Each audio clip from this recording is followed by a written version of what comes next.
Hi friends, మీరు చూస్తున్నారు Sethuraju electronics అనే యూట్యూబ్ ఛానల్.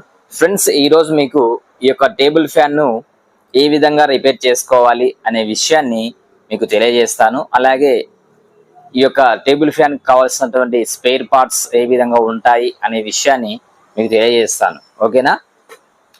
మీకు కనుక నా వీడియోస్ నచ్చినట్లయితే లైక్, షేర్, సబ్స్క్రైబ్ చేసి నన్ను ఎంకరేజ్ చేయవలసిందిగా మనవి చేస్తూ ఉన్నాను. మీరు లైక్స్ అండ్ షేర్స్ చేస్తేనే నాకు బూస్టప్గా ఉంటుంది, కాబట్టి నేను ఇలాంటి వీడియోస్ ఇంకా పెట్టడానికి ఉత్సాహం కలుగుతుంది. కాబట్టి దయచేసి చూసిన ప్రతి ఒక్కరు లైక్, షేర్, సబ్స్క్రైబ్ చేయవలసిందిగా మనవి చేస్తూ ఉన్నాను. ఇప్పుడు మనం ఈ యొక్క టేబుల్ ఫ్యాన్ను ఏ విధంగా రిపేర్ చేసుకోవాలి అనే విషయాన్ని మీకు చూపిస్తాను. చూసి నేర్చుకోవాల్సిందిగా మనవి చేస్తూ ఉన్నాను. ఇప్పుడు మనం వీడియోలోకి వెళ్ళిపోదాం. ఈ యొక్క టేబుల్ ఫ్యాన్కు ఈ కింద ఉన్నటువంటి ఈ వీడియో యొక్క పూర్తి సమాచారం కింద ఉన్న ప్లే బటన్ నొక్కి తెలుసుకోవాల్సిందిగా మనం చేస్తున్నాను.